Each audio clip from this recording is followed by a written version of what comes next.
¿El IBEX 35 es hoy lo que es gracias a la dictadura franquista? Muchas de sus empresas sí, obviamente. Y aquí hay que hacer una acotación importante. Claro, el IBEX 35 no estaba ni presente durante el franquismo, ¿no? Porque fue en el año 90 y los años 90 cuando se creó. Pero todas esas empresas vienen de un proceso de acumulación de riqueza, de absorción de empresas que sí se lucraron directamente. Por ejemplo, el caso de Iberdrola. Iberdrola viene de dos empresas, Hidroeléctrica, que es Hidrola, y Verduero, ¿no? Y esas empresas, que son Hidrola y Verduero, sí se lucraron directamente con el franquismo. Y hay casos, por ejemplo, el caso de José María de Oriol Urquijo, que era el responsable de Hidrola, que no solo fue alcalde de Bilbao, fue falangista, hizo listas negras de rojos para depurar, porque era un falangista convencido, y aparte de ser el presidente de Hidrola, es que incluso era el responsable en el franquismo de llevar a cabo la política energética, una política energética que obviamente favorecía a su empresa, a Hidrola. Pues así cuenta Antonio Maestre la relación de Iberdrola con el franquismo. La actual Iberdrola es una de las grandes empresas españolas, quizá el referente de las hidroeléctricas, que se construyeron gracias a las relaciones de sus dirigentes con el franquismo y siendo partícipes en algunos casos, de manos de sus presidentes, de la represión directa que ayudó a que las empresas de las que bebió el gigante eléctrico español crecieran de manera exponencial hasta convertirse en nuestros días en una de las 5 empresas más importantes del sector en el ámbito mundial. Dinero para el golpe de Estado, corrupción, evasión fiscal, participación en la represión política, un lobby religioso en la educación, contrabando de armas, legionarios de Cristo e integrismo político en democracia. Lo tenían todo. Claro, porque además hay una cosa que une a todas estas empresas, hay una endogamia social que es increíble. De hecho, en el libro a mí me ha costado, porque como están todas muy relacionadas, con matrimonios de conveniencia, con uniones de hecho, tienen una manía muy interesante de poner a sus vástagos en todos los ámbitos de la sociedad, política, economía, religión, educación. Intentan absolutamente coparlo todo, copar todo, ¿no? Y entonces estas familias lo que hacen, de hecho además tienen hasta asignadas, incluso por sexo, ¿no? Esas relaciones en su momento, ¿no? Las mujeres iban destinadas a la cuestión religiosa, a la cuestión educativa, a la cuestión de la filantropía, los hombres se dedicaban a la política, a la economía. Por lo tanto, todas estas familias, claro, abarcaban un montón de ramas para que no se les escapara absolutamente nada entre los dedos. Y en el caso de Iberdrola, que es el paradigma de empresa que crece gracias al franquismo y se convierte en gran multinacional, empieza financiando el golpe de Estado. Sí, bueno, eso es prácticamente es algo común en todas estas empresas. Es muy difícil encontrar a alguien de todas estas grandes empresas, de todas estas familias, que no fueran partícipes directos del golpe de Estado, o bien financiando, o bien participando directamente en la guerra, ¿eh? No tenían ningún problema en empuñar las armas, ¿no? En el caso de Iberdrola, pero en el caso de muchos otros, Iberdrola también, José María Oriol Urquijo y los Oriol Uriguen, son directamente responsables del golpe de Estado, pero esto es una constante en todo el libro, en todas las empresas que salen. Es decir, estuvieron todas ellas detrás del levantamiento. Claro, es que el golpe fue... Hay un discurso de Franco en el año 42 en Lugo que decía que nuestra guerra fue la única en la que los ricos que fueron a la guerra salieron más ricos de ella. Y es que la guerra es una guerra de clase, eminentemente de clase. Se fue a la guerra para evitar la pérdida de los intereses y de los privilegios de todas estas familias. Y esto es reconocido por muchas de esas familias y hoy en día sus vástagos, cuando tienen que hacer sus relatos sobre todo aquello, eso está muy directamente vinculado a todo su discurso y a todo su relato. Y hablando de vástagos y herederos, cuéntanos una cosa que hemos leído en tu libro. ¿Qué relación tiene Esperanza Aguirre con Iberdrola? Que claro, durante el franquismo con saltos de agua y embalses y que participó en el envío de armas para los sublevados. Porque Esperanza Aguirre está relacionada directamente familiarmente con los Oriol. Los Oriol son la familia vinculada directamente a Iberdrola, una de las familias más importantes de la burguesía vasca, que era de ámbito tradicionalista, carlista, y que participó directamente en el golpe, y uno de sus hijos está casado con uno de los miembros de esta familia, que además con esa vinculación con los legionarios de Cristo está muy directamente relacionada con la política que Esperanza Aguirre siguió en educación en la Comunidad de Madrid, ¿no? Con varias concesiones a colegios de estos herederos de la doctrina de Marcial Maciel. Y el hecho de que tengan tanta importancia económica, supongo que también se habrá traducido en un enorme poder políticos sobre las decisiones del régimen y posteriormente la democracia. Total, en el caso de Iberdrola, de José María de Oriol, es que era el jefe de la patronal de los empresarios eléctricos, era el jefe de la patronal, pero es que además era procurador en las Cortes, era el dedicado a tomar la legislación sobre cuestiones hidroeléctricas y además era el que despachaba directamente con Franco estas cuestiones, lo que le provocaba además enfrentamientos directos con Suances, que era el ministro de Industria en aquel momento, ¿no? Porque obviamente el señor Oriol era el que despachaba directamente. No había una diferencia entre política y economía. De hecho, para Franco fue importante esa relación con los empresarios que financiaron el golpe para darles más poder y por lo tanto durante el franquismo no hubo esa diferenciación. La economía y la política era lo mismo, claro, obviamente en manos de los ganadores de la guerra.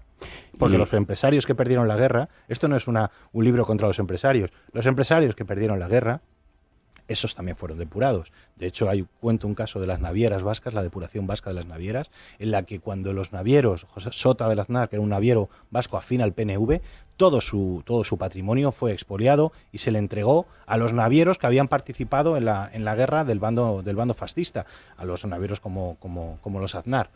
Que esto no tiene que ver con José María, ¿vale? Sí, aclaremos este punto. Que la endogamia es muy... Sí. Pero no, aparece Aznar, pero no en este punto. Bueno, pues vamos con otra de esas grandes empresas que forma parte del IBEX 35 y que tiene una connivencia y participación directa en todo el régimen franquista. Gas Natural.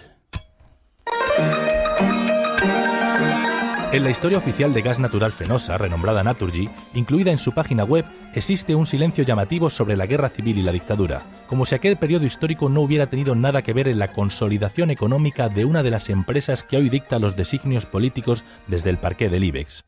Un olvido interesado que no se corresponde con la realidad de la conformación del imperio de una de las compañías más importantes del sector eléctrico.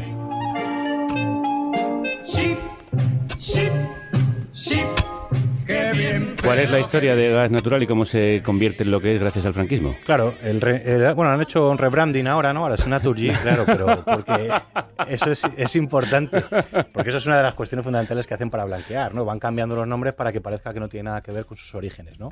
Gas Natural Fenosa, Naturgy ahora era Gas Natural Fenosa, claro, es una empresa que viene de la fusión de varias, ¿no? Una de ellas, de esas, es Fenosa, Fuerzas Eléctricas del Noroeste, que es la empresa que formaba parte, el dueño era Pedro Barrié de la Maza. Pedro Barrié de la Maza, que era el empresario coruñés por excelencia, muy amigo de Franco, era amigo de Franco porque además fue el que le hizo luego la acuestación popular para regalarle las Torres de Meirás a Franco, ¿no? El mal llamado Pazo de Meirás, que se llamaba Torres de Meirás, según quería Emilia Pardo Bazán, ¿no? El Pazo de Meirás.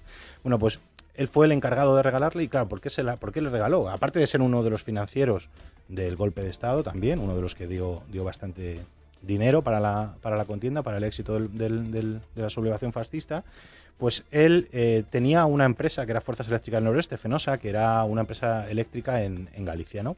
Pero tenía un competidor, que era una empresa llamada Unión Eléctrica Coruñesa, de un diputado republicano que se llamaba Pepe Miñones. Y era la empresa de Pepe Miñones, era la empresa más importante en aquel momento y era la que tenía, por ejemplo, había puesto todo el alumbrado en la zona de la Costa da Morte, era una empresa además socialmente responsable porque repartía incluso sus beneficios con la comunidad. Bueno, pues cuando tanto él, Pedro Barrié de la Maza, como Corney de Quiroga, que era otro afín al fascismo, pues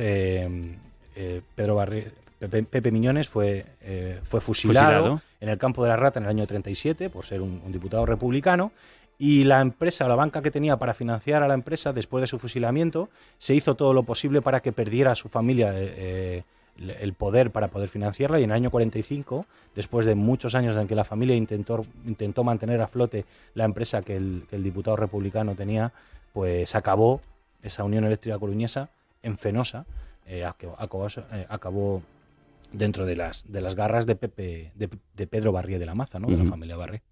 En Alemania, hace unos años, se indemnizó con más de 1,5 millones de euros a las víctimas del nazismo. Las víctimas, como la que nos estás contando aquí, en el caso de Gas Natural y Fenosa, ¿podrían ser indemnizadas en algún momento? ¿O esto es uno de los principales problemas para levantar la losa del franquismo? Ese es el principal problema, es decir, obviamente hay mucha literatura y hay mucha información para poder definir bien cuáles son las empresas que pertenecían y qué es lo que ocurrió. Es decir, en algunos casos que no podrá ser. En Alemania, en el año 2007 se acabó lo que se llama la Fundación Memoria, Responsabilidad y Futuro, acabó un proceso de indemnización a las víctimas, ¿no? En España, obviamente, estamos hablando del 2007, por eso hablo de que tener un poco de esperanza. 2007 cuando acabó el proceso de reparación. La guerra acabó en el 45 en Alemania, ¿no? Entonces, son muchos más años de los que por ahora tenemos nosotros recorridos en lo que tiene que ver con memoria. Pero claro que tiene que ser así. Es decir, Gas Natural Fenosa Naturgy debería indemnizar con no sé cuál es la cantidad ni cuál es la responsabilidad, no tengo ni idea, y eso es una cuestión que hay que hacer, tampoco lo sabían, pero obviamente esa empresa, la que era Unión Eléctrica Coruñesa, que pasó a manos de Pedro Barrié de Fenosa por un fusilamiento en el campo de la Rata, en La Coruña, obviamente eso hay que revisarlo de alguna manera. Claro, pero serían muchos las familias a indemnizar. Serían muchas, y casi todas las que hoy en día tienen algo tendrían que indemnizar, casi todas. En algunos casos es muy difícil porque bien se valieron ellos de intentar borrar todas las pruebas, ¿no? Con la quema de registros de la propiedad, con cuestiones de ese tipo, ¿no? Porque sabían que su patrimonio era ilegítimo y era ilegal y había sido conseguido mediante la represión. Obviamente no se podrá en todos, pero con que se pueda en una persona, con que se pueda reparar de alguna manera una persona, pues ya hay que recorrer ese camino. La constructora OHL, hoy ACS, que estuvo dirigida por Villarmir, que es uno de los grandes artífices de, digamos, toda la estructura económica de Franco. Tiene que ver también con una de las letras de sus siglas, ¿no? OHL, como hemos dicho, es Obras con Ugarte Lain. La H de Ugarte es de Félix Ugarte Goñi, que era otro de los grandes empresarios que tuvo que ver con el franquismo, que este estaba en la zona de Navarra, ¿no? Pero que Félix Ugarte fue uno de los constructores del Valle de los Caídos, ahora que estamos aquí. De hecho, hay una anécdota muy curiosa que tiene que ver con ese blanqueamiento de lo que tiene que ver la historia. Hay una fotografía en el archivo de ABC en la que sale el cartel de Ugarte en la construcción del Valle de los Caídos. Y en el anverso de la fotografía pone que hay que intentar eliminar en la medida de lo posible la constructora o el cartel de la empresa a la hora de usarlo, ¿no? Es decir, que advierte de que no es bueno después en el archivo del ABC utilizar esa fotografía porque aparece el nombre de la empresa en la construcción del Valle de los Caídos. Esto también es muy habitual en esta manera de intentar ocultar el origen de estas empresas. En esta hay trabajo esclavo. No es algo en lo que yo me haya metido en el libro de una manera muy profunda, porque es un tema de los pocos que sí se han tratado. Es decir, el trabajo esclavo en España sí se ha tratado, hay libros mucho más profundos, entonces lo que hago es referencia a esos libros, ¿no? El caso del libro, por ejemplo, de Isaías Lafuente, hay otros muchos trabajos que se han hecho sobre el caso del Valle de los Caídos y el trabajo esclavo. Pero sí trata un poco de este caso, el caso de OHL hasta ACS, de trazar un poco esa línea, ese hilo negro en el que hay de empresas que sí son responsables, a otras que no. En el caso de Florentino Pérez, que es el dueño de ACS, hombre, obviamente él no es responsable de lo que ocurrió, pero sí es responsable de haber heredado una empresa que se lucró durante el franquismo y no haber hecho nada para reponer o reparar de alguna manera, incluso aunque sea simbólica o moral, a los que fueron reprimidos por las empresas que él ha heredado el patrimonio, pero también ha heredado una responsabilidad moral. La historia que relaciona también a ACS con la familia March, ¿no? Principales accionistas de la empresa que también estuvieron detrás del golpe militar. Dice que fueron unos de los principales artífices e impulsores. Claro, Juan Marc es el principal responsable. Lo que pasa que tampoco en el libro... Yo intento trazar en el libro esos oscuros que no existen. Juan Marc es un tema muy tratado ya en la bibliografía. Y hay una frase, ¿no?, que lo define muy bien, es en la que decían en la República: si no acabamos con Marc, Marc acabará con la República. Y bueno, y así fue. Ganó Marc. Fue clarividente, sí, porque fue uno de los financieros, de hecho fue hasta el que financió el viaje de Franco en el Dragón Rapide. Juan Miguel Villarmir, personaje por cierto muy siniestro, se convierte en marqués de Villarmir en el año 2011 por gracia del entonces monarca Juan Carlos I.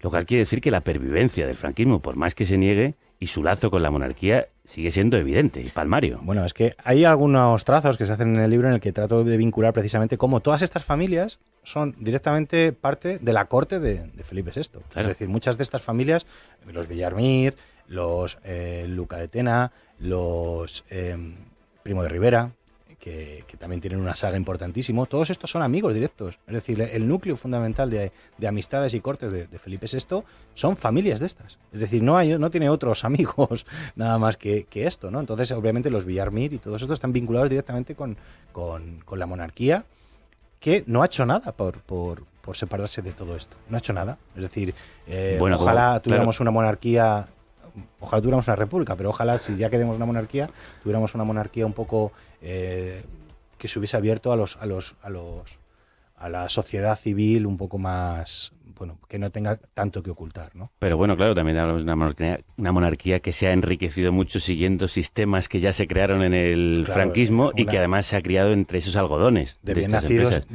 es ser agradecidos.